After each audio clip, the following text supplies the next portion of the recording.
VSS പെരുമണ്ണയിലെ ബഹുമാനപ്പെട്ട H പ്രിയപ്പെട്ട Dhanya teacher ഉൾപ്പെടെയുള്ള മറ്റ് അധ്യാപകരെ, പ്രിയപ്പെട്ട കുട്ടികൾ, മലയാളികളുടെ ഹൃദയത്തിൽ സ്ഥാനം നേടിയ എഴുത്തുകാരനാണ് എഴുത്തിലെ സുൽത്താനായ വൈക്കം മുഹമ്മദ് ബഷീർ. ആ മഹാനായ എഴുത്തുകാരനെ എന്നും നമ്മൾ ഓർമ്മിച്ചു കൊണ്ടിരിക്കുന്നുണ്ട്. എന്നാൽ സവിശേഷമായി ഓർമ്മിക്കുന്ന ഒരു ഓർമ്മ ദിനമാണല്ലോ ഇന്ന്. ഈ ദിവസം ബഷീർ വായനയുമായി ബന്ധപ്പെട്ട് ഏതാനും വാക്കുകൾ നിങ്ങളിലേക്ക് ചേർക്കാൻ എനിക്ക് അവസരം തന്നതിലുള്ള സന്തോഷം അറിയിക്കട്ടെ. ഏതൊരു എഴുത്തുകാരനെ സംബന്ധിച്ചിടത്തോളം അദ്ദേഹത്തിൻ്റെ എഴുത്തിനെ, ആ എഴുത്തുകാരൻ്റെ എഴുത്തിനെ സ്വാധീനിക്കുന്ന ഘടകങ്ങളാണ് അനുഭവങ്ങളും ഭാഷയുമെല്ലാം. ബഷീറിനെ സംബന്ധിച്ചിടത്തോളം അനുഭവങ്ങളുടെ ധാരാളിത്തമുള്ള ഒരു എഴുത്തുകാരനാണ് വൈക്കം മുഹമ്മദ് ബഷീർ. ഒരു മനുഷ്യനെ സംബന്ധിച്ചിടത്തോളം വ്യത്യസ്തമായ അനുഭവങ്ങൾ ആ മനുഷ്യൻ്റെ വീക്ഷണത്തെ, അഭിപ്രായത്തെ എല്ലാം വളരെയധികം സ്വാധീനിക്കും. 5ാം ക്ലാസ്സിൽ പഠിക്കുമ്പോൾ സ്വാതന്ത്ര്യ സമരത്തിൻ്റെ ആവേശം ഉൾക്കൊണ്ട് കോഴിക്കോട്ടേക്ക് കളവണ്ടി കയറിയെത്തിയ ഒരാളാണ് വൈക്കം മുഹമ്മദ് ബഷീർ. പിന്നീട് ഉപ്പു സത്യാഗ്രഹത്തിൽ പങ്കെടുത്ത് ജയിൽവാസം അനുഷ്ഠിക്കുന്നു. അതിനുശേഷം ഇന്ത്യയിൽ പലയിടങ്ങളിലും അലഞ്ഞു നടക്കുന്നു.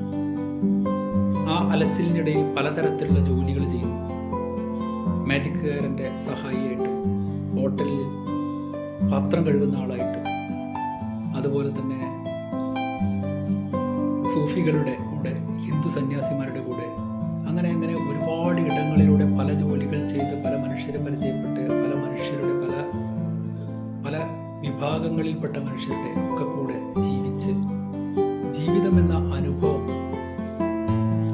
സമ്പന്നമായ അനുഭവം സ്വന്തമാക്കിയ വലിയ എഴുത്തുകാരനാണ് വൈക്കം മുഹമ്മദ് ബഷീർ. അദ്ദേഹം വിദേശങ്ങളിലേക്ക് ഇതുപോലെ തന്നെ യാത്രകൾ, അനന്തമായ അലച്ചിലായിരുന്നു, വളരെ സ്വതന്ത്രമായ അലച്ചിലുമായിരുന്നു. ആഫ്രിക്കയിലും അറേബ്യയിലും ഒക്കെ അവിടുത്തെ ജീവിതങ്ങളെല്ലാം കണ്ടും അനുഭവിച്ചും സഞ്ചരിച്ച ഒരു ദീർഘസഞ്ചാരിയായ ഒരു എഴുത്തുകാരൻ. ആ ദീർഘസഞ്ചാരമാണ് അദ്ദേഹത്തിൻ്റെ എഴുത്തുകൾക്കും ഇന്നുള്ളത്. തലമുറകളിൽ നിന്ന് തലമുറകളിലേക്ക്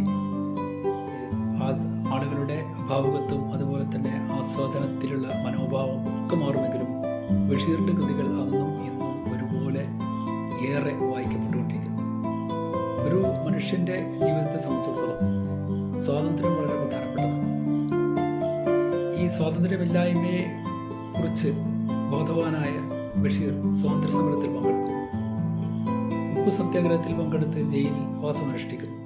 മനുഷ്യൻ്റെ ജീവിതത്തിൽ ഏറ്റവും ദുരിതം നിറഞ്ഞ, അല്ലെങ്കിൽ ഏറ്റവും അസ്വതന്ത്രമായ രണ്ടിടങ്ങളാണ് ജയിലും അതുപോലെ തന്നെ ഭ്രാന്താശുപത്രിയും. ഈ രണ്ടിടങ്ങളിലും കഴിഞ്ഞ അനുഭവം വൈക്കം മുഹമ്മദ് ബഷീറിനുണ്ട്.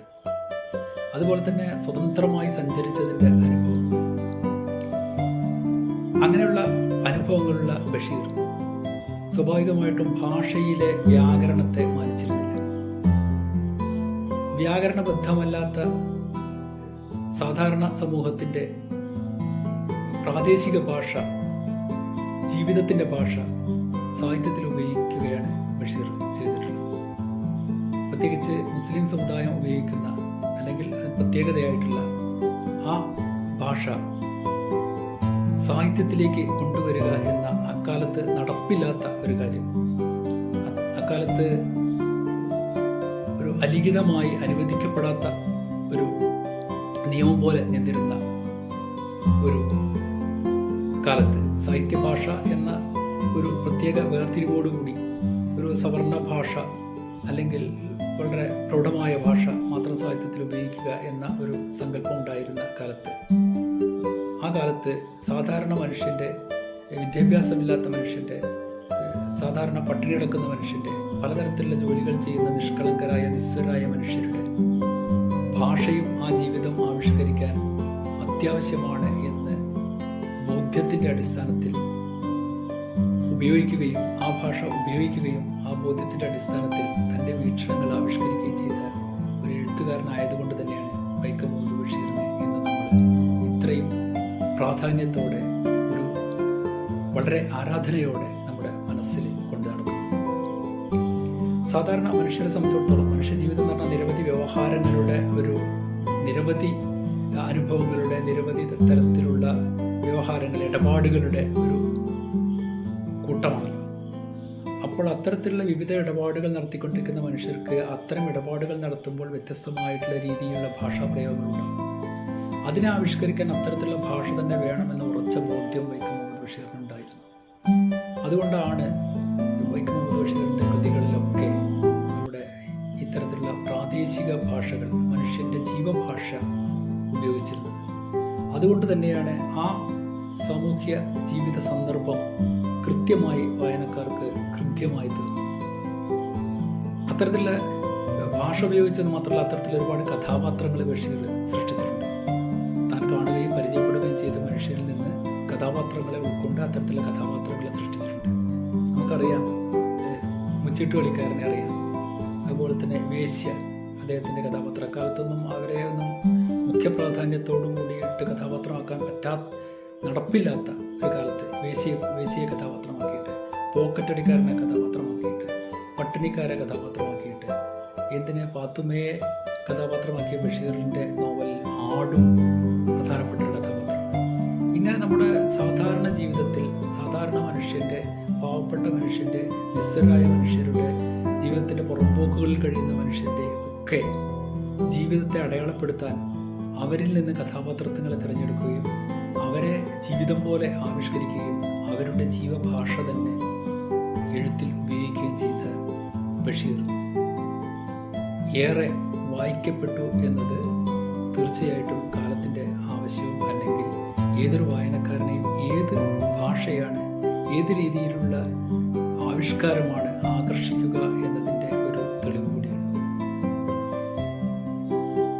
ബഷീറിനെ സംബന്ധിച്ചിടത്തോളം അദ്ദേഹത്തിൻ്റെ ഒരുപാട് കൃതികൾ നമ്മൾ മുമ്പ് കുഞ്ചൻ നമ്പ്യാരുടെ കൃതികളിലെ ചില കഥാപാത്രങ്ങൾ നമ്മുടെ മനസ്സിലുണ്ട്. അതുപോലെ തന്നെ ചില വരികൾ നമ്മുടെ മനസ്സിലുണ്ട്. പിന്നീട് അക്കിത്തത്തിൻ്റെ വെളിച്ചം ദുഃഖമാണുണ്ണി, തമസല്ലോ സുഖപ്രദം എന്നുള്ള വരികൾ നമ്മുടെ മനസ്സിലുണ്ട്. ഇതുപോലെ ഏതൊരു മനുഷ്യനും പലപ്പോഴും പല ഉദാഹരണങ്ങളായിട്ട് ഉപയോഗിക്കുന്നത് ബഷീറിൻ്റെ കഥാപാത്രങ്ങൾ പറഞ്ഞ ചില സംഭാഷണങ്ങളാണ്. നമുക്കറിയാം, എൻ്റെ ഉപ്പൂപ്പാക്കർ ആനുണ്ടായിരുന്നു ഒരു പുസ്തകത്തിൻ്റെ തലക്കെട്ട് തന്നെ നമ്മൾ പലപ്പോഴും ചിലരുടെ തറവാടിത്തത്തെ കുറിച്ച് പറഞ്ഞുകൊണ്ട് ഒന്നുമില്ലാത്ത, അല്ലെങ്കിൽ വ്യർത്ഥമായ പൊള്ളയായ തറവാടിത്തത്തെക്കുറിച്ച് പറയുന്ന ആളുകളെ പരിഹസിച്ചുകൊണ്ട് നമ്മളെപ്പോഴും ഉപയോഗിക്കാൻ ഉപ്പൂപ്പാൻ്റെ ആന എന്ന് പറയും. അതുപോലെ ഇമ്മണി വലിയ ഒന്ന്, അത് ബാല്യകാല സഖിയിലെ നമുക്ക് മറക്കാനാവാത്ത ഒരു സന്ദർഭമാണ്.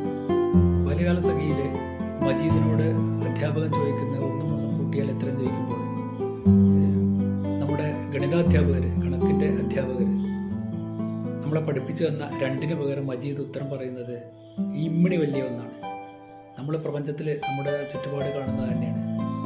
2 പുഴകൾ ഒന്നു ചേർന്നാൽ ഒരു വലിയ പുഴയാണ് കാണുന്നത്. അപ്പോൾ ഇമ്മണി വലിയ ഒന്ന് എന്ന നിഷ്കളങ്കമായ അനുഭവത്തിൻ്റെ വെളിച്ചത്തിലുള്ള ഉത്തരം പറഞ്ഞ് ഒരു ദിവസം മുഴുവൻ ബെഞ്ചിന് മുകളിൽ കയറി നിൽക്കേണ്ടി വന്ന മജീദ് എന്ന കഥാപാത്രം.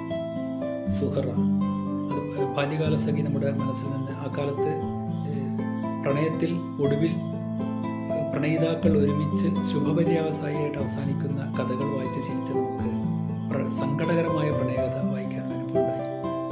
അതുപോലെ ഒരുപാട് കഥാപാത്രങ്ങൾ നമ്മുടെ മനസ്സിൽ തങ്ങി നിൽക്കുന്ന ഒരുപാട് കഥാപാത്രങ്ങളെ ബഷീർ ആവിഷ്കരിച്ചിട്ടുണ്ട്.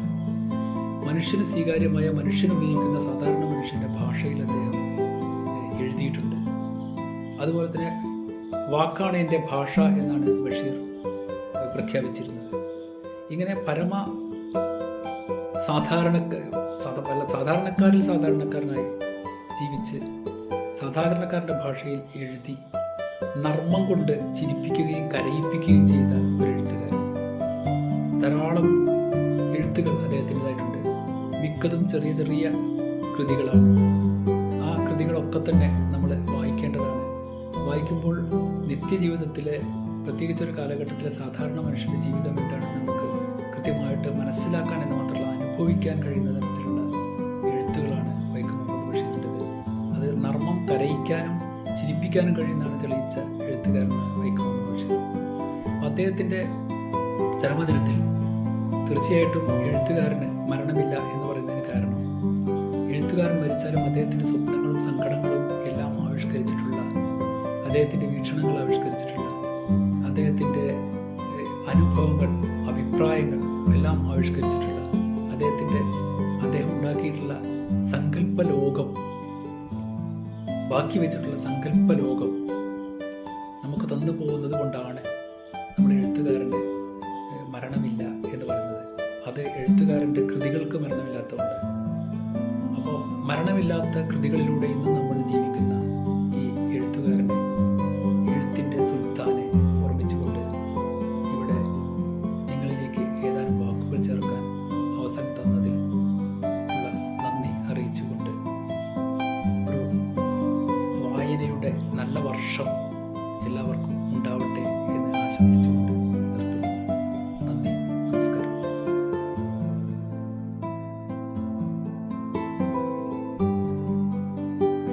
വിദ്യാർത്ഥി സുഹൃത്തുക്കളെ, എല്ലാവർക്കും നമസ്കാരം. ആദ്യമായി എല്ലാവർക്കും നല്ലൊരു അധ്യയന വർഷം ആശംസിക്കുന്നു. ഇന്ന് ജൂലൈ 5, ബഷീർ ദിനം. ബഷീർ എന്ന് കേൾക്കുമ്പോൾ നമ്മുടെ മനസ്സിലേക്ക് ഓടിയെത്തുന്നത് വൈക്കം മുഹമ്മദ് ബഷീർ എന്ന മഹാനായ എഴുത്തുകാരൻ. നമ്മുടെ മനസ്സിൽ മായാത്ത ഒരുപാട് കഥാപാത്രങ്ങൾ സൃഷ്ടിച്ച എഴുത്തുകാരനാണ് പാത്തുമ്മയും ആടും മജീദും ഉണ്ടമ്മത്തയും സാറാമ്മയും മലയാളികൾക്ക് ഒരിക്കലും മറക്കാനാവാത്ത കഥാപാത്രങ്ങൾ. നർമ്മരസത്തോടെ വളരെ ലളിതമായി ആണ് അദ്ദേഹം രചനകൾ നമ്മെ ചിരിപ്പിക്കുകയും ചിന്തിപ്പിക്കുകയും കരയിപ്പിക്കുകയും ഒക്കെ ചെയ്യുന്നുണ്ട് അദ്ദേഹത്തിൻ്റെ സൃഷ്ടി. സ്വാതന്ത്ര്യ സമര സേനാനിയായ അദ്ദേഹം നല്ലൊരു മനുഷ്യസ്നേഹി, പ്രകൃതി സ്നേഹി, സഹജീവി സ്നേഹി. പ്രണയവും ദാരിദ്ര്യവും ജീവിതത്തിലെ മറ്റു പരുക്കൻ യാഥാർത്ഥ്യങ്ങളും തൻ്റെ കൃതികൾക്ക് വിഷയമാക്കി പ്രിയ കഥാകാരൻ. ഇന്ത്യ ഒട്ടുക്കും സഞ്ചരിച്ച അദ്ദേഹം ജീവിതത്തിൽ പല വേഷങ്ങളും പല തൊഴിലുകളും ചെയ്തു. സ്വന്തം ജീവിതാനുഭവങ്ങൾ അദ്ദേഹം വായനക്കാർക്ക് പകർന്നു കൊടുത്തു. വേദനകളെ അദ്ദേഹം മഹത്തായ സൃഷ്ടികളാക്കി മാറ്റി. അതുകൊണ്ട് തന്നെയാണ് അദ്ദേഹത്തിൻ്റെ കൃതികൾ അന്യഭാഷകളിലേക്ക് വിവർത്തനം ചെയ്യപ്പെട്ടത്. ഈ ഒരുപാട് വായിക്കപ്പെട്ട ജനകീയനായ എഴുത്തുകാരനാണ് ശ്രീ വൈക്കം മുഹമ്മദ് ബഷീർ.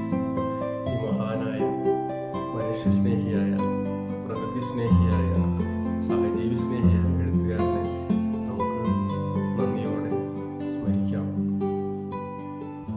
എല്ലാവർക്കും ആശംസകൾ നേരുന്നു. ഈ പരിപാടിക്ക് എല്ലാവിധ ആശംസകളും നേർന്നുകൊണ്ട് നിർത്തുന്നു. നമസ്കാരം.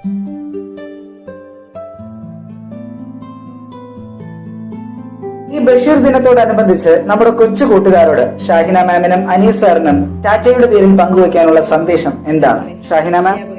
നമസ്കാരം, ഞാൻ ഷാഹിന. സ്നേഹം മാത്രം നമ്മെ പഠിപ്പിച്ച ഒരു വലിയ മനുഷ്യന്റെ ഓർമ്മ ദിനമാണിന്ന്. വൈക്കം മുഹമ്മദ് ബഷീർ എന്ന് ലോകം ബഹുമാനിക്കുന്ന വലിയ മനുഷ്യന്റെ മകളായി ജനിക്കാൻ കഴിഞ്ഞതിലുള്ള ഭാഗ്യവും ആഹ്ലാദവും നിങ്ങളുമായി ഞാൻ പങ്കുവെക്കട്ടെ. മനുഷ്യനെ വേറിട്ട് കാണാനല്ലാതെ എല്ലാ ചരാചരങ്ങളെയും ചേർത്ത് പിടിക്കാനാണ് അദ്ദേഹം നമ്മെ പഠിപ്പിച്ചത്. എല്ലാത്തിനെയും ഭൂമിയുടെ അവകാശികളായി കാണാൻ പറ്റുന്ന നിലയിലേക്ക് നമ്മുടെ കാഴ്ചകളെ തുറന്നു വെച്ചു അദ്ദേഹം. സ്നേഹമായിരുന്നു ബഷീറിന്റെ ഭാഷ. അതുകൊണ്ട് ഭാഷാതിർത്തികൾ ബഷീർ സാഹിത്യത്തിന് തടസ്സമായിരുന്നില്ല. ഈ ഓർമ്മ ദിനത്തിൽ നിങ്ങളോടൊപ്പം പങ്കുചേരാനായതിൽ അതിയായ സന്തോഷമുണ്ട്. അനീസർ, എനിക്ക് എന്റെ കുട്ടികളോട് പറയാനുള്ളത്, നിങ്ങൾ ഒരാളെ അനുകരിക്കണ്ട. ബഷീറിനെയും നിങ്ങൾ ആരും അനുകരിക്കണ്ട. നിങ്ങൾ എന്നോട് താത്ത പറയുന്ന ഒരു കാര്യം ഉണ്ടായിരുന്നു. ഞാൻ കുറച്ച് രാഷ്ട്രീയമൊക്കെ ആയി നടക്കുന്ന സമയം 18 വയസ്സ്, 13 വയസ്സിൽ തുടങ്ങി കുറച്ച് രാഷ്ട്രീയത്തെ 19 വയസ്സിൽ നിർത്തി അപ്പൊ ചാച്ച എന്താ വെച്ചാൽ നിന്നെ ആരാണ് നിന്നെ ഉപദേശിക്കുന്നത്? അപ്പൊ എന്നെ ആരും ഉപദേശിക്കുന്നില്ല. അങ്ങനെയെങ്കിൽ ചാറ്റ ആരും ഉപദേശിച്ചാണ് ചാറ്റ ഗാന്ധിജിയെ കോൺഗ്രസ് പ്രസ്ഥാനത്തിലൊക്കെ കയറിയതും കോൺഗ്രസ് സമരത്തിലൊക്കെ പോയതെന്ന് ചോദിച്ചിട്ട് ചാച്ച ഉത്തരം പറഞ്ഞില്ല. അത് ചാച്ച കുറച്ചു നേരം ആലോചിച്ച് പറഞ്ഞു, നിനക്ക് ദൈവം തന്ന ബുദ്ധിയുണ്ട്, അത് നീ പണയപ്പെടുത്തരുത്. ആ ബുദ്ധി ഉപയോഗിച്ച് നിനക്ക് നല്ലതെന്ന് തോന്നുന്ന കാര്യങ്ങൾ ചെയ്യുക. അതിന് നീ ആരോടും ചോദിക്കേണ്ടതില്ല. ആ ബുദ്ധി നിനക്ക് ദൈവം തന്നതാണ്. അതുപോലെ എന്റെ കൊച്ചു കൂട്ടുകാരോടും എനിക്ക് പറയാനുള്ളത്, നിങ്ങൾക്കെല്ലാവർക്കും ദൈവം വളരെ നല്ല ബുദ്ധി തന്നിട്ടുണ്ട്. നിങ്ങളത് സ്വയം വിശകലനം ചെയ്യും. ഇപ്പോഴത്തെ കുട്ടികൾക്കാണെങ്കിൽ വളരെ എളുപ്പമാണ് കാര്യങ്ങൾ. കൂടുതൽ കാര്യങ്ങൾ മനസ്സിലാക്കാനുള്ള അവസരങ്ങളുണ്ട്. അതിനുള്ള സാങ്കേതിക വിദ്യയുണ്ട്. പണ്ടൊക്കെ നമുക്കൊക്കെ പത്രം വായിച്ചിട്ടും പുസ്തകം വായിച്ചിട്ടൊക്കെ അറിവ് കിട്ടണം. അത് നിങ്ങൾ കാര്യങ്ങൾ മനസ്സിലാക്കുക. അത് സ്വന്തം ബുദ്ധി ഉപയോഗിച്ച് വിജയം ചെയ്തിട്ട് ശരിയോ ഏതെന്ന് മനസ്സിലാക്കി നിങ്ങൾ പ്രവർത്തിക്കുക. വിജയം നിങ്ങളുടെ ആയിരിക്കും. ഈ ബഷീറിനെ നിങ്ങൾ നോക്കുക, അദ്ദേഹത്തിന് വലിയ പുരസ്കാരങ്ങളൊന്നും തന്നെ കിട്ടിയിട്ടില്ല. എന്നിരുന്നാലും 27 വർഷമായിട്ട് ഇപ്പോഴും അദ്ദേഹം കൂടുതൽ വായിക്കപ്പെടുന്നു, കൂടുതൽ സ്നേഹിക്കപ്പെടുന്നു. എന്തുകൊണ്ട്? അദ്ദേഹം ഒരു മനുഷ്യനായിരുന്നു എന്നുള്ളതാണ്. ഒരു മനുഷ്യൻ എന്ന കഥാപാത്രത്തിന്റെ ഒരു മനുഷ്യൻ എന്ന കഥ നിങ്ങളൊക്കെ വായിച്ചിട്ടുണ്ടാകും, കുട്ടികളൊക്കെ വായിച്ചിട്ടുണ്ടാകും. അതിന്റെ അല്ലെങ്കിൽ സ്നേഹം, അതാണ് അതിന്റെ പ്രധാന ഒരു മനുഷ്യത്വം, അതാണ് അതിന്റെ ഏറ്റവും കഥാതന്ത്രം. അതുപോലെ നിങ്ങൾക്കും ബഷീറിനെ പോലെ വലിയൊരു മഹാനും സർവാദരണീയനും എപ്പോഴും ഓർമ്മിക്കപ്പെടുന്ന ആളുമാകാൻ ഒരു പ്രയാസമില്ല. മനുഷ്യനെ സ്നേഹിച്ചാൽ മതി, മൃഗങ്ങളെ സ്നേഹിച്ചാൽ മതി, പ്രകൃതിയെ സ്നേഹിച്ചാൽ മതി. അതിന് നിങ്ങൾക്ക് പറ്റട്ടെ എന്ന്, കുട്ടികൾക്ക് പറ്റട്ടെ എന്ന് ഞാൻ ആശംസിക്കുന്നു. നമുക്കറിയാം, മലയാള സാഹിത്യത്തിലെ ഏറ്റവും വായിക്കപ്പെട്ട എഴുത്തുകാരനാണ് വൈക്കം മുഹമ്മദ് ബഷീർ. ഏറ്റവും ജനകീയനായ എഴുത്തുകാരനാണ് അദ്ദേഹം. ഏറ്റവും വിലപ്പെട്ട എഴുത്തുകാരനാണ് നമുക്ക് ബഷീർ. മലയാള ഭാഷയെയും മലയാള ഭാവനയെയും ലോക നിലവാരത്തിലേക്ക് ഉയർത്തിയ ബഷീർ എഴുത്തിലെ അത്ഭുത പ്രതിഭയും അപൂർവ പ്രതിഭാസവുമാണ്. സരള മനോഹരമായ ഭാഷയിൽ സാധാരണ മനുഷ്യന്റെ വേദനകളും വേദാന്തങ്ങളും സന്തോഷങ്ങളും സന്താപങ്ങളും അദ്ദേഹം മനോഹരമായി ആവിഷ്കരിച്ചു. ജന്മദിനം എന്ന കഥയിൽ പിറന്നാൾ ദിവസം പട്ടിണി കിടക്കേണ്ടി വന്ന വേദനയാണ് പങ്കുവെക്കുന്നതെങ്കിൽ അനർഘ നിമിഷത്തിൽ ജീവിതത്തിൻ്റെ വേദാന്തത്തെയും പൊരുളിനെയുമാണ് പകർത്തിവെക്കുന്നത്. ചിരിയും തമാശയും എഴുത്തിൽ എപ്പോഴും അദ്ദേഹം ചേർത്ത് നിർത്തി. നർമ്മം തുളുമ്പുന്ന ഭാഷയ്ക്കുള്ളിൽ പക്ഷേ മർമ്മസ്പർശിയായ സങ്കടങ്ങളുണ്ടായിരുന്നു, വേദനകളുണ്ടായിരുന്നു.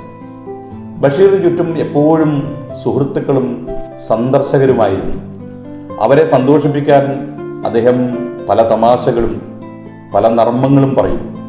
അതിനെപ്പറ്റി അനർഘ നിമിഷത്തിൽ അദ്ദേഹം സൂചിപ്പിക്കുന്നുണ്ട്, എൻ്റെ ചിരിക്കകത്തെ ദുഃഖത്തിൻ്റെ മുഴക്കം അവർ കേൾക്കുന്നില്ല എന്ന്. അദ്ദേഹത്തിൻ്റെ നർമ്മത്തിനകത്ത് വ്യക്തിയുടെയും സമൂഹത്തിൻ്റെയും വലിയ സങ്കടങ്ങളുണ്ടായിരുന്നു. ആരാണ് എൻ്റെ കാൽപ്പാടുകൾ മായ്ച്ചു കളയുന്നത് എന്നും നന്മ ചെയ്യുന്നവർക്ക് എന്താണ് നന്മ തിരിച്ചു കിട്ടാത്തത് എന്നും ബഷീർ എപ്പോഴും ചോദിച്ചുകൊണ്ടേയിരുന്നു. എന്നാൽ ബഷീർ വേദനകളെയും സഹനങ്ങളെയും വേവലാതികളെയും ഒക്കെ സ്നേഹമാക്കി മാറ്റിയ എഴുത്തുകാരനാണ്. തൻ്റെ ഹൃദയത്തിൽ തറഞ്ഞ അനുഭവങ്ങളുടെ മുള്ളുകളെ സുഗന്ധമുള്ള പൂക്കളാക്കി അദ്ദേഹം മാറ്റി, മഹത്തായ സാഹിത്യകൃതികളാക്കി അദ്ദേഹം മാറ്റി. പ്രതിസന്ധികളിലും പ്രത്യാശയുടെ വെളിച്ചം കാത്തുസൂക്ഷിച്ചു. ഈ വെളിച്ചത്തിനെന്ത് വെളിച്ചം എന്ന് എപ്പോഴും അദ്ദേഹം പറഞ്ഞു. പേനയിൽ ശുഭാപ്തി വിശ്വാസത്തിൻ്റെ മഷി നിറച്ച് ജീവിതം ഒരനുഗ്രഹമാണ് എന്ന് ആവർത്തിച്ചു പറഞ്ഞു. ദുരിതം അനുഭവിക്കുന്നവർക്ക് പ്രതീക്ഷയല്ലാതെ പ്രത്യാശയല്ലാതെ മറ്റൊരു മരുന്നില്ലെന്ന് അദ്ദേഹം പറഞ്ഞു. ഏത് പ്രായക്കാരും ഏത് തരക്കാരും വായിച്ചു രസിച്ച പാത്തുമ്മയുടെ ആട് എന്ന നോവലിൽ ഈ പ്രത്യാശ മിന്നുന്നുണ്ട്, മേയുന്നുണ്ട്. ആടിൽ പ്രതീക്ഷ അർപ്പിച്ച് ജീവിക്കുന്ന പാത്തുമ്മയെയും മക്കളെയും നമ്മളിവിടെ കണ്ടെത്തുന്നു. പാത്തുമ്മയെ മാത്രമല്ല, വായനക്കാരെയും സ്വപ്നം കാണാൻ പ്രേരിപ്പിക്കുന്ന പഠിപ്പിക്കുന്ന ഈ നോവൽ വളരെ പ്രധാനപ്പെട്ടതാണ്. ഒരു മനുഷ്യൻ എന്ന കഥയിൽ ഏത് ഭയങ്കരനായ മോഷ്ടാവിൻ്റെ ഉള്ളിലും മനുഷ്യത്വത്തിൻ്റെ ഒരു ഉറവ, ഒരു മനസ്സുണ്ടാവുമെന്ന ശുഭചിന്ത ബഷീർ ഉൾച്ചേർത്തിരിക്കുന്നു. മനുഷ്യനിൽ വിശ്വസിക്കുമ്പോൾ തന്നെ മനുഷ്യന്റെ പൊങ്ങച്ചങ്ങളെയും പൊള്ളത്തരങ്ങളെയും പരിഹസിക്കാനും ബഷീർ മടിച്ചില്ല. പഴയ പ്രതാപവും പ്രമാണിത്വവുമായി ഞെളിഞ്ഞു നടന്ന് സ്വയം നശിക്കുന്ന യാഥാസ്ഥിതിക കുടുംബത്തിന്റെ കഥയാണ് നമുക്കൊക്കെ അറിയാം എൻ്റെ ഉപ്പുപ്പാക്ക് ഒരു ആനയുണ്ടായിരുന്നു എന്ന കൃതി. അനുഭവ സമ്പത്താണ് ബഷീറിന്റെ എഴുത്തിന്റെ ഏറ്റവും വലിയ കരുത്തും കാതലും. നമ്മുടെ രാജ്യത്തിന്റെ നാനാഭാഗങ്ങളിലും അദ്ദേഹം അലഞ്ഞിട്ടുണ്ട്, അദ്ദേഹം സഞ്ചരിച്ചിട്ടുണ്ട്. ജീവിതത്തിൽ പല വേഷങ്ങളും ബഷീർ കെട്ടിയിട്ടുണ്ട്, പല തൊഴിലുകളും ചെയ്തിട്ടുണ്ട്. ജീവിത പാഠങ്ങളുടെ വലിയ ലോകം, വിസ്തൃതമായ ലോകം, അനുഭവങ്ങളുടെ ഒരു വൻകര തന്നെ അദ്ദേഹം സ്വന്തമാക്കിയെന്ന് പണ്ഡിതരൊക്കെ വിശദീകരിച്ചിട്ടുണ്ട്. ഇന്ത്യൻ സ്വാതന്ത്ര്യ സമരത്തിൽ പങ്കെടുത്ത് ജയിൽവാസം അനുഷ്ഠിച്ചു അദ്ദേഹം. മഹാത്മാഗാന്ധിയെയും ഭഗത് സിംഗിനെയും വലിയ നേതാക്കളെയും അദ്ദേഹം ആരാധിച്ചു. തൻ്റെ ജയിലനുഭവമാണ് ഒരുപക്ഷെ മതിലുകൾ എന്ന മഹത്തായ കൃതി എഴുതാൻ പ്രേരണയായത്. ആളെ കാണാതെ തന്നെ ശബ്ദത്തിലൂടെ മാത്രം അനശ്വരമായ സ്നേഹബന്ധം സൃഷ്ടിക്കാമെന്ന് ഈ പുസ്തകത്തിലൂടെ ബഷീർ തെളിയിച്ചു.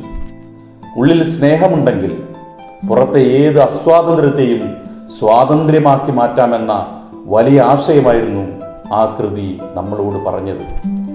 സ്നേഹദാരിദ്ര്യം കൊണ്ട് വീട് പോലും ജയിലായി മാറിപ്പോകുമ്പോൾ ബഷീർ ജയിലിനെ പോലും സ്നേഹത്തിന്റെ പൂങ്കാവനമാക്കി മാറ്റുകയാണ് ചെയ്തത്.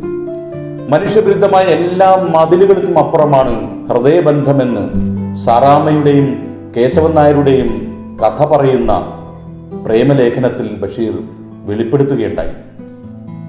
സമൂഹം സൃഷ്ടിച്ച വേലിക്കെട്ടുകളെ മറികടക്കുന്ന ആന്തര സ്നേഹബന്ധത്തിന്റെ യൗവന തീക്ഷ്ണതയാണ് വാസ്തവത്തിൽ പ്രേമലേഖനം എന്ന ഗംഭീരമായ പുസ്തകം.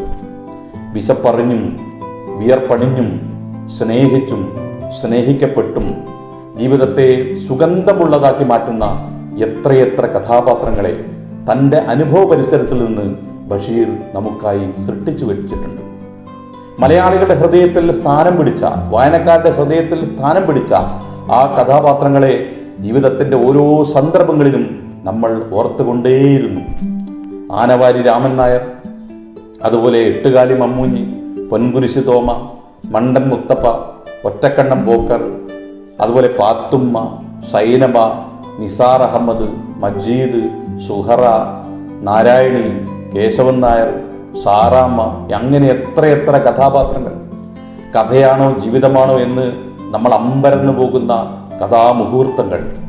ഇങ്ങനെ വൈവിധ്യമാർന്ന മനുഷ്യ കഥാപാത്രങ്ങളെ പോലെ തന്നെ പ്രകൃതിയും ജീവജാലങ്ങളും അതിലെ അസംഖ്യം തിര്യക്കുകളും ബഷീർ കൃതികളിൽ സജീവമായി നിൽക്കുന്നുണ്ട്.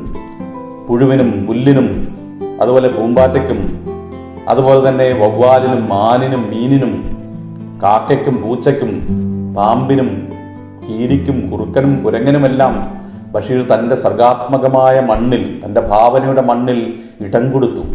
ഭൂമിയുടെ അവകാശികളും തേന്മാവും നമ്മൾ വായിക്കുമ്പോൾ നാം അറിയാതെ പാരിസ്ഥിതികമായ വിവേകത്തിൻ്റെ സൗന്ദര്യബോധത്തിലേക്ക്, സൂര്യ വെളിച്ചത്തിലേക്ക് നമ്മൾ എത്തിച്ചേരുന്നു. ആടിനെ അജസുന്ദരി എന്ന് വിളിക്കുന്ന ബഷീർ തേന്മാവിനെ സ്നേഹിക്കുന്ന റഷീദിനെയും അസ്മയെയും നമുക്ക് പരിചയപ്പെടുത്തി തരുന്നു. ഈ കഥകളൊക്കെ വായിക്കുന്ന തലമുറകൾ പ്രകൃതി സ്നേഹത്തിൻ്റെ പച്ചയും പടർപ്പും ഉള്ളിൽ തെഴുക്കുന്നവരാകും എന്ന് നമുക്ക് ഉറപ്പാണ്. മാന്ത്രിക പൂച്ച, പാത്തുമ്മയുടെ ആട്, തേന്മാവ്, സർപ്പയജ്ഞം തുടങ്ങി തൻ്റെ കൃതികളുടെ ശീർഷകങ്ങളിൽ തന്നെ ബഷീർ ജീവജാതികളെ ചേർത്തു പിടിച്ചു. മനുഷ്യനും സർവ്വജീവജാലങ്ങളും പ്രപഞ്ച ചൈതന്യത്തിൻ്റെ ഒന്നിൻ്റെ തന്നെ അംശമാണെന്ന മഹത്തായ ദർശനമാണ് ബഷീർ നമുക്ക് ബോധ്യപ്പെടുത്തി തന്നത്. രണ്ട് ചെറിയ പുഴകൾ ചേർന്ന് വലിയൊരു പുഴയാകുന്ന അനുഭവ സത്യത്തെ നിരീക്ഷിച്ച ബഷീർ അനേകം ജീവിതങ്ങൾ ചേർന്ന് വിസ്തൃതമായ ഒഴുക്കായി മഹത്തായ ജീവിതം മാറിത്തീരണമെന്ന് ആഗ്രഹിച്ചു. അതിനുവേണ്ടി പറയുകയും എഴുതുകയും ചെയ്തു നിരന്തരം ബഷീർ. അതുകൊണ്ടാണ് ഒന്നും കൂട്ടുമ്പോൾ ഇമ്മിണി വലിയ ഒന്നാകും എന്ന ഗണിതശാസ്ത്രത്തിന് അപ്പുറമുള്ള ഒരു വിസ്മയം നിറഞ്ഞ ജീവന്റെ കണക്ക് കൂട്ടലുകൾ അദ്ദേഹം വളരെ മുമ്പേ തന്നെ അവതരിപ്പിച്ചത്. ഞാനും നീയും ചേർന്നത് നിങ്ങളും ഞങ്ങളും ചേർന്ന് രണ്ടാവുകയല്ല, നമ്മൾ എന്ന സുന്ദരമായ വലിയൊരു ഒന്നാവുകയാണ് വേണ്ടതെന്ന് ബഷീർ സ്വപ്നം കണ്ടു. ആ മഹത്തായ കിനാവിൻ്റെ പേരാണ് വാസ്തവത്തിൽ ബഷീർ കൃതികൾ എന്നത്. കഥ പറഞ്ഞ് വലിയൊരു കഥയായി വായനക്കാരുടെ നമ്മുടെ മനസ്സിൽ ഇപ്പോഴും വളർന്നുകൊണ്ടിരിക്കുന്ന അനശ്വര കഥാബീജമാണ് വാസ്തവത്തിൽ ബഷീർ എന്ന അനുഭവം. വായന തുടങ്ങുന്നവരെയും വായന തുടരുന്നവരെയും ഒരേപോലെ ആകർഷിക്കുന്ന ക്ലാസിക് സ്വഭാവമുള്ള എഴുത്തുകാരനാണ് സത്യത്തിൽ വൈക്കം മുഹമ്മദ് ബഷീർ. സാധാരണ ജീവിതത്തിലെ സാധാരണ സംഭവങ്ങളെ അസാധാരണമാക്കി അവതരിപ്പിക്കുന്ന വിസ്മയമാണ് ബഷീർ എന്നത്. മാനക ഭാഷയോടൊപ്പം നാട്ടുഭാഷയ്ക്കും അപൂർവ ചാരുത നൽകി സാഹിത്യഭാഷയെ നവീകരിച്ച മൗലിക പ്രതിഭയാണ് ബഷീർ. തൻ്റെയും മനുഷ്യവംശത്തിൻ്റെയും കിനാവിലും കണ്ണീരിലും അക്ഷരങ്ങളുടെ വെളിച്ചം പ്രസരിപ്പിച്ച് സർഗാത്മകതയുടെ മഴവില്ല് തീർത്ത പ്രതിഭാസമാണ് ബഷീർ. ശബ്ദമില്ലാത്തവർക്ക് ശബ്ദങ്ങൾ നൽകിയും ജീവിതത്തിലെ അഭിശബ്ദ നിമിഷങ്ങൾക്ക് അനർഘ നിമിഷത്തിൻ്റെ ഭാവഭംഗി നൽകിയും വിസ്മയിപ്പിച്ച എഴുത്തിൻ്റെ മാന്ത്രികനാണ് നമ്മുടെ പ്രിയപ്പെട്ട ബഷീർ. മതിലുകൾക്കും സ്ഥലത്തെ പ്രധാന ദിവ്യന്മാർക്കുമൊക്കെ അപ്പുറത്ത് നേരും നുണയും ചികഞ്ഞ് സത്യത്തിൻ്റെ അനുഭവകഥ സരളമധുരമായി പറഞ്ഞ കഥയുടെ മുത്തച്ഛനാണ് ബഷീർ.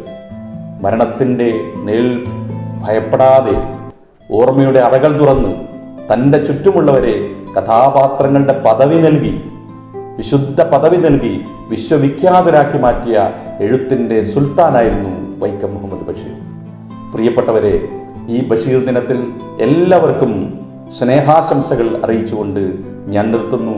നന്ദി, നമസ്കാരം.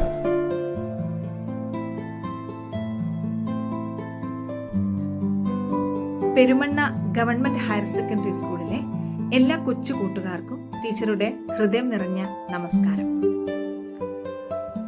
ലിയോ ബുസ്കാഗ്ലിയ പറഞ്ഞ പോലെ, ഒരു പുഷ്പമുണ്ടെങ്കിൽ എനിക്കൊരു പൂങ്കാവനമായി, ഒരു സുഹൃത്തുണ്ടെങ്കിൽ ഒരു ലോകവും. എന്റെ അങ്ങനെയുള്ള ഒരു സുഹൃത്ത് നിങ്ങളുടെ സ്കൂളിലുണ്ട്. നിങ്ങൾക്ക് ഏവർക്കും പ്രിയങ്കരിയായ നിങ്ങളുടെ അധ്യാപിക ധന്യ ടീച്ചർ. ഒരു ബഷീർ കഥ വായിക്കാൻ സ്നേഹപൂർവ്വം എന്നെ ഇങ്ങോട്ട് ക്ഷണിച്ചതിൽ നന്ദിയും സ്നേഹവും ആദ്യമേ അറിയിക്കട്ടെ. അപ്പോ ഒരു കഥ കേൾക്കാം അല്ലേ? ബഷീറിന്റെ ഒരു മനുഷ്യൻ എന്ന കഥ. നിങ്ങൾക്ക് വ്യക്തമായ കാര്യപരിപാടി ഒന്നുമില്ല. ദൂരദേശങ്ങളിൽ അലയുകയാണ്. കയ്യിൽ കാശില്ല, ഭാഷ അറിഞ്ഞുകൂടാ. നിങ്ങൾക്ക് ഇംഗ്ലീഷിലും ഹിന്ദുസ്ഥാനിയിലും സംസാരിക്കാൻ അറിയാം. എന്നാൽ ഇത് രണ്ടും മനസ്സിലാക്കാൻ കഴിവുള്ളവർ അവിടെ നന്നേ കുറവാണ്. അപ്പോ നിങ്ങൾ പല അപകടത്തിലും ചാടും, പല സാഹസ പ്രവർത്തികളും ചെയ്യും. അങ്ങനെ നിങ്ങൾ ഒരു ആപത്തിൽ പെട്ടു. അതിൽ നിന്ന് അപരിചിതനായ ഒരു മനുഷ്യൻ നിങ്ങളെ രക്ഷിച്ചു. കാലം വളരെ കഴിഞ്ഞു പോയെങ്കിലും ചില പ്രത്യേക സന്ദർഭങ്ങളിൽ ആ മനുഷ്യനെ നിങ്ങൾ ഓർക്കും. അയാൾ അന്ന് എന്തിനിങ്ങനെ ചെയ്തു? ഈ ഓർക്കുന്ന നിങ്ങൾ ഞാനാണെന്ന് വിചാരിച്ചേക്കുക. ഞാൻ പറഞ്ഞു വരുന്നത് എന്റെ ഒരു അനുഭവമാണ്. ഞാൻ ഉൾപ്പെടെയുള്ള മനുഷ്യവർഗത്തെ പറ്റി ഏതാണ്ട് അവ്യക്തമായ ഒരു അറിവ് എനിക്കുണ്ട്. എന്റെ ചുറ്റുമുള്ളവരിൽ നല്ലവരുണ്ട്, മഹാക്രൂരന്മാരും കള്ളന്മാരുമുണ്ട്, സാംക്രമിക രോഗമുള്ളവരുണ്ട്, ഭ്രാന്തന്മാരുണ്ട്. പൊതുവിൽ എപ്പോഴും നല്ല ജാഗ്രതയോടെ ജീവിക്കണം. തിന്മയാണ് ഈ ലോകത്തിൽ അധികവും. എന്നാൽ ഇത് നമ്മൾ മറന്നുപോകും. അപകടം പറ്റിക്കഴിയുമ്പോഴാണ് നമുക്ക് ബോധമുണ്ടാവുക. ഞാൻ ആ വളരെ പഴയ കൗതുകമുള്ള നിസ്സാര സംഭവം ഇവിടെ പറയാം. ഇവിടെ നിന്ന് ഏതാണ്ട് ഒരു 1500-2500 മൈൽ ദൂരെ പർവ്വതനിരകളുടെ താഴ്വരയിലുള്ള ഒരു വലിയ നഗരം. അവിടെയുള്ളവർ പണ്ട് കാലം മുതൽക്കേ ദയയ്ക്ക് അത്ര പേരുകേട്ടവരല്ല. ക്രൂരതയുള്ളവരാണ്. കൊലപാതകം, കൂട്ടക്കവർച്ച, പോക്കറ്റടി ഇതെല്ലാം നിത്യസംഭവങ്ങളാണ്. പരമ്പരയായി അവിടെയുള്ളവർ പട്ടാളക്കാരാണ്. ബാക്കിയുള്ളവർ ദൂരെ പുറം രാജ്യങ്ങളിൽ പണം പലിശയ്ക്ക് കൊടുക്കുന്നവരായും മില്ലുകൾ, വലിയ ഓഫീസുകൾ, ബാങ്കുകൾ മുതലായവയുടെ ഗേറ്റ് കീപ്പർമാരായും കഴിയുന്നു. പണം അവിടെയും വലിയ കാര്യമാണ്. അതിനുവേണ്ടി എന്തും ചെയ്യും, ആരെയും കൊല്ലും. ഞാൻ അവിടെ ഒരു വൃത്തികെട്ട തെരുവിൽ വളരെ വൃത്തികെട്ടതും വളരെ ചെറിയതുമായ ഒരു മുറിയിൽ താമസിക്കുകയാണ്. ഉദ്യോഗമുണ്ട്. രാത്രി 9:30 മണി മുതൽ 11 മണി വരെ കുറെ വിദേശികളായ തൊഴിലാളികളെ ഇംഗ്ലീഷ് പഠിപ്പിക്കുക. അഡ്രസ് എഴുതാൻ മാത്രമാണ്. ഈ അഡ്രസ് എഴുതാൻ പഠിപ്പിക്കലും അവിടെ ഒരു വലിയ വിദ്യാഭ്യാസമാണ്. പോസ്റ്റ് ഓഫീസുകളിൽ ഈ അഡ്രസ് എഴുത്തുകാരെ കാണാം. അവർക്ക് ഒരു അഡ്രസ്സിന് 1/4 രൂപ മുതൽ 1/2 രൂപ വരെ ഫീസാണ്. അവിടെ നിന്ന് രക്ഷപ്പെടാനും വേണ്ടി വന്നാൽ വല്ലതും ചുളുവിൽ സമ്പാദിക്കാനുമാണ് ഈ അഡ്രസ് വിദ്യാഭ്യാസം. ആ കാലത്ത് ഞാൻ പകൽ 4 മണിക്ക് ഉണരും. ഇത് വേറെ ചിലത് ലാഭിക്കാനാണ്. കാലത്തെ ചായ, ഉച്ചയൂണ്, അങ്ങനെ പതിവ് പോലെ ഞാൻ 4 മണിക്ക് ഉണർന്നു. ദിനകൃത്യങ്ങളെല്ലാം ചെയ്ത് ഊണും ചായയും കഴിക്കാൻ വേണ്ടി ഞാൻ പുറത്തേക്ക് ഇറങ്ങി. ഇറക്കം ഫുൾ സൂട്ടിലാണെന്ന് വിചാരിക്കണം. എന്റെ കോട്ട് പോക്കറ്റിൽ ഒരു പേഴ്സ് ഉണ്ട്. അതിൽ 14 രൂപയുമുണ്ട്. അതാണ് എന്റെ ജീവിതത്തിലെ ആകെ സ്വത്ത്. ഞാൻ ജനക്കൂട്ടത്തിനിടയിലൂടെ തിക്കി തിരക്കി ഒരു ഹോട്ടലിൽ കയറി. ഊണ് എന്ന് പറഞ്ഞാൽ വയറു നിറയെ ചപ്പാത്തിയും ഇറച്ചിയും തിന്നു. ഒരു ചായയും കുടിച്ചു. ആകെ ഏതാണ്ട് 3/4 രൂപയോളമായി ബില്ല്. കാലം അതാണെന്ന് ഓർക്കണം. ഞാൻ അത് കൊടുക്കാനായി കോട്ട് പോക്കറ്റിൽ കൈയിട്ടു. ഞാൻ ആകെ വിയർത്തു. വയറ്റിൽ ചെന്നതെല്ലാം ദഹിച്ചു പോയി. എന്താണെന്ന് വെച്ചാ കോട്ട് പോക്കറ്റിൽ പേഴ്സ് ഇല്ല. ഞാൻ വിഷമത്തോടെ പറഞ്ഞു, എന്റെ പേഴ്സ് ആരോ പോക്കറ്റടിച്ചു. വളരെ ബഹളമുള്ള ഹോട്ടലാണ്. ഹോട്ടലുകാരൻ എല്ലാവരെയും ഞെട്ടിക്കത്തക്ക സ്വരത്തിൽ ഒന്ന് ചിരിച്ചു. എന്നിട്ട് എന്റെ കോട്ടിൽ നെഞ്ചത്തായി പിടിച്ച് എന്നെ ഒന്ന് കുലുക്കിയിട്ട് പറഞ്ഞു, ഇതിവിടെ ചെലവാക്കാൻ ഉദ്ദേശിക്കല്ലേ, പണം വെച്ചിട്ട് പോ. നിന്റെ കണ്ണ് ഞാൻ ചുരന്നെടുക്കും. അല്ലെങ്കിൽ ഞാൻ സദസ്സിലേക്ക് നോക്കി. ദയയുള്ള ഒരു മുഖവും ഞാൻ കണ്ടില്ല. വിശന്ന ചെന്നായ്ക്കളെ പോലെയുള്ള നോട്ടം. കണ്ണ് ചുരന്നെടുക്കുമെന്ന് പറഞ്ഞാൽ കണ്ണ് ചുരന്നെടുക്കും. ഞാൻ പറഞ്ഞു, എന്റെ കോട്ട് ഇവിടെ ഇരിക്കട്ടെ, ഞാൻ പോയി പണം കൊണ്ടുവരാം. ഹോട്ടലുകാരൻ വീണ്ടും ചിരിച്ചു. എന്നോട് കോട്ട് ഊരാൻ പറഞ്ഞു. ഞാൻ കോട്ടൂരി. ഷർട്ട് ഊരാൻ പറഞ്ഞു. ഞാൻ ഷർട്ട് ഊരി. ഷൂസ് 2 അഴിച്ചു വെക്കാൻ പറഞ്ഞു. ഞാൻ ഷൂസ് 2 അഴിച്ചു വെച്ചു. ഒടുവിൽ ട്രൗസർ അഴിക്കാൻ പറഞ്ഞു. അങ്ങനെ പരിപൂർണ നഗ്നനാക്കി കണ്ണുകൾ ചുരന്നെടുത്ത് വെളിയിൽ അയക്കാനാണ് തീരുമാനം. ഞാൻ പറഞ്ഞു, അടിയിലൊന്നുമില്ല. എല്ലാരും ചിരിച്ചു. ഹോട്ടലുകാരൻ പറഞ്ഞു, എനിക്ക് സംശയമാണ്, അടിയിൽ എന്തേലും കാണും. ഒരു 50 പേർ ക്രൂരമായ ചിരിയോടെ പറഞ്ഞു, അടിയിൽ എന്തെങ്കിലും കാണും. എന്റെ കൈകൾ അനങ്ങുന്നില്ല. ഞാൻ ഭാവനയിൽ കണ്ടു 2 കണ്ണുമില്ലാത്ത നഗ്നനായ ഒരുവൻ ആൾ ബഹളത്തിൽ തെരുവിൽ നിൽക്കുന്നു. അങ്ങനെ ജീവിതം അവസാനിക്കുകയാണ്. അവസാനിക്കട്ടെ. ഞാൻ ഈ സംഭവത്തിന് പോട്ടെ. ലോകങ്ങളുടെ സൃഷ്ടാവേ, എന്റെ ദൈവമേ, ഒന്നും പറയാനില്ല. സംഭവം ശുഭം. എല്ലാം ശുഭം, മംഗളം. ഞാൻ ട്രൗസറിന്റെ ബട്ടൺ ഓരോന്നായി അഴിക്കാൻ തുടങ്ങി. അപ്പോ ഘനത്തോടെയുള്ള ഒരു ശബ്ദം കേട്ടു, നിൽക്കൂ, ഞാൻ പണം തരാം. എല്ലാവരും ആ ഭാഗത്തേക്ക് നോക്കി. ചുവന്ന തലപ്പാവും കറുത്ത കോട്ടും വെൾക്കാൽ ശരായികളുള്ള ഒരു വെളുത്ത 6 അടി പൊക്കക്കാരൻ. കൊമ്പം മീശയും നീല കണ്ണുകളും. ഈ നീലക്കണ്ണുകൾ അവിടെ സാധാരണമാണ്. അയാൾ മുന്നോട്ട് വന്ന് ഹോട്ടലുകാരനോട് ചോദിച്ചു, എത്രയുണ്ടെന്നാ പറയുന്നത്? 3/4 രൂപയോളം. അത് അയാൾ എടുത്തു കൊടുത്തു. എന്നിട്ട് എന്നോട് പറഞ്ഞു, എല്ലാം ധരിക്കൂ. ഞാൻ ധരിച്ചു. വരൂ. അയാൾ എന്നെ വിളിച്ചു. ഞാൻ കൂടെ പോയി. എന്റെ നന്ദി അറിയിക്കാൻ വാക്കുകളുണ്ടോ? ഞാൻ പറഞ്ഞു, അങ്ങ് ചെയ്തത് വലിയൊരു കാര്യമാണ്. ഇത്ര ഒരു നല്ല മനുഷ്യനെ ഞാൻ കണ്ടിട്ടേയില്ല. അയാൾ ചിരിച്ചു. പേരെന്താ? അയാൾ ചോദിച്ചു. ഞാൻ പേര്, നാട് ഇതൊക്കെ പറഞ്ഞു. ഞാൻ ആ മനുഷ്യന്റെ പേര് ചോദിച്ചു. അദ്ദേഹം പറഞ്ഞു, എനിക്ക് പേരില്ല.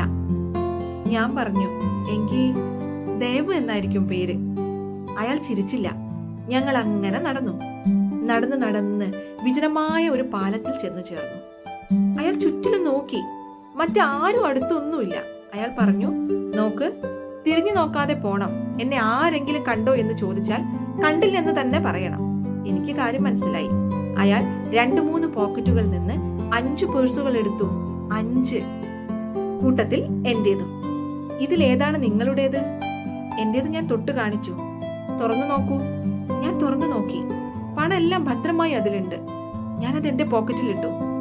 അയാൾ എന്നോട് പറഞ്ഞു, "പോ, ദൈവം നിങ്ങളെ രക്ഷിക്കട്ടെ." ഞാനും പറഞ്ഞു, "ദൈവം നിങ്ങളെയും എന്നെയും എല്ലാവരെയും രക്ഷിക്കട്ടെ." കൊച്ചു കൂട്ടുകാർക്ക് കഥ ഇഷ്ടായോ? നന്ദി, നമസ്കാരം. മലയാള സാഹിത്യത്തിലെ അതുല്യ പ്രതിഭയായ ബേപ്പൂർ സുൽത്താൻ എന്ന വൈക്കം മുഹമ്മദ് ബഷീറിന്റെ ജീവിത അന്ത്യദർശനം ഉൾക്കൊള്ളുന്ന അനർഘ നിമിഷം. നീയും ഞാനും എന്നുള്ള യാഥാർത്ഥ്യത്തിൽ നിന്ന് അവസാനം നീ മാത്രമായി അവശേഷിക്കാൻ പോവുകയാണ്. നീ മാത്രം. യാത്രയ്ക്കുള്ള സമയം വളരെ അടുത്തു കഴിഞ്ഞു. പെയ്യുവാൻ പോകുന്ന കാർമേഘത്തെ പോലെ ഈ ഓർമ്മ എന്റെ അന്തരംഗം പൊട്ടുമാറ് വിങ്ങി നിൽക്കുന്നു. ഈ വാസ്തവം എന്റെ സുഹൃത്തുക്കൾ ആരും അറിയുന്നില്ല. പണ്ടേ പടി അവർ എന്റെ അടുത്ത് വരുന്നു. തമാശകൾ പറഞ്ഞ് അവരെ ചിരിപ്പിക്കാൻ നിർബന്ധിക്കുന്നു. അവർക്ക് വേണ്ടി എന്തൊക്കെയോ തമാശ ഞാൻ പറയുന്നു. അവരോടൊപ്പം ചിരിക്കുന്നു. എന്റെ ചിരിക്കകത്തുള്ള ദുഃഖത്തിന്റെ മുഴക്കം അവർ കേൾക്കുന്നില്ല. ഞാൻ ഇവിടെ ഇല്ലായ്മയിൽ ലയിക്കാൻ പോകുന്നു. ഇല്ലായ്മ അപ്രധാനമായൊരു സംഭവം, അതോ അതിപ്രധാനമായതോ? എന്തോ ഉണ്ടായി, അതാണോ പ്രധാനം? എന്തായാലും രണ്ടിന്റെയും ഇടയിലെ അനർഘ നിമിഷമാണ് ഞാൻ. വർത്തമാനകാലത്തിന്റെ വക്കത്ത് നിൽക്കുന്ന ഭൂതകാലം. ഇന്നലെയിലേക്ക് പരിപൂർണമായി ലയിക്കാറായ ഇന്ന്. യുഗങ്ങൾ, മന്വന്തരങ്ങൾ അനന്തമായ ശാശ്വതമായ ഇന്നലെയിൽ യാത്ര പറയുകയാണ്. കഴിഞ്ഞു? ഇല്ല, കഴിയാൻ പോകുന്നു. അടുത്ത നിമിഷം മുതൽ ഞാൻ വിസ്മൃതിയിൽ ലയിച്ചു പോയ കോടാനുകോടി ഇന്നലെയിൽ. പരിചിതരായവർ ഒരുപാട് പേർ പോയി കഴിഞ്ഞു. അവരെങ്ങോട്ടാണാവോ പോയത്? എനിക്ക് മുമ്പേ പോയ അനന്ത കോടി. ഓർമ്മ വെറുതെ ആരംഭത്തിൽ ചെന്ന് തൊടുന്നു. ആരംഭം. അപാരതയുടെ അത്ഭുത രഹസ്യത്തിന്റെ അജ്ഞാതമായ അതിരിൽ ഞാൻ എത്തിച്ചേർന്നതുപോലെ ദാ ഒരു മുഴക്കം. നാദബ്രഹ്മത്തിന്റെ അനന്തമായ വിഭ്രമം. ശ്രദ്ധിക്കുന്നുണ്ടോ? കാലം ഇത്രയും നീ എന്നെ അപാരമായ കാരുണ്യത്തോടെ സ്നേഹിച്ചു, സഹിച്ചു. എന്നെപ്പറ്റി നിനക്കെല്ലാം അറിയാം. ഇനിയും സൗകര്യം പോലെ വായിക്കാവുന്ന ഒരു ലഘു ഗ്രന്ഥമാണല്ലോ ഞാൻ. നീ എനിക്കിപ്പോഴും ഒരു മഹാരഹസ്യം. കാലം ഇത്രയുമായിട്ടും ഒന്നും എനിക്ക് നിന്നെപ്പറ്റി അറിയാൻ കഴിഞ്ഞില്ല. അറിയാതെ നിന്നെ ഞാൻ സ്നേഹിച്ചു. അറിയാതെ നിന്നെ ഞാൻ വെറുത്തു. അറിഞ്ഞുകൊണ്ട് നിന്നെ ഞാൻ വേദനപ്പെടുത്തിയോ? എങ്കിലും നീ എന്നെ സ്നേഹിച്ചു, സഹിച്ചു. ഞാൻ നിന്നോട് പല രഹസ്യങ്ങളും പറഞ്ഞിട്ടുണ്ട്. നീ എൻ്റെ എല്ലാ പ്രവൃത്തികളും കണ്ടിട്ടുണ്ട്. എന്നെ നീ പരിഹാസപാത്രമാക്കുമോ? ഞാൻ പോവുകയാണ്. നിന്നെ സ്നേഹിച്ചുകൊണ്ടാണെന്ന് മനസ്സിലാക്കണം. നീയും ഞാനുമായി പരിചയപ്പെട്ടത് എന്നാണ്? പരിചയപ്പെട്ടോ? ഞാൻ ശ്രമിച്ചു. ഒടുവിൽ സ്നേഹിക്കാൻ മാത്രം പഠിച്ചു. ഇല്ല, ഒന്നും അറിഞ്ഞിട്ടില്ല. വന്നതുപോലെ തന്നെ ഞാൻ തിരികെ പോവുകയാണ്. യാത്രയ്ക്കുള്ള സമയം വളരെ വളരെ അടുത്തു കഴിഞ്ഞു. നീയും ഞാനും എന്ന യാഥാർത്ഥ്യത്തിൽ നിന്ന് അവസാനം നീ മാത്രമായി അവശേഷിക്കാൻ പോവുകയാണ്. നീ മാത്രം.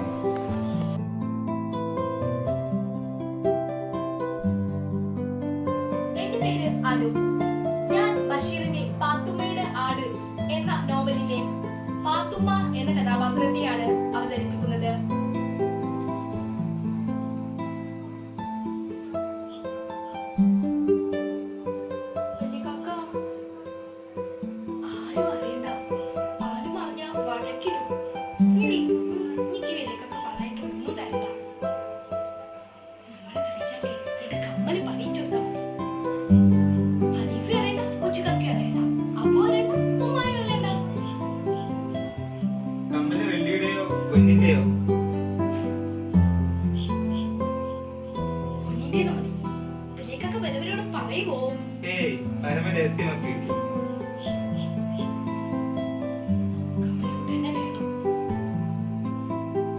നോക്കട്ടെ.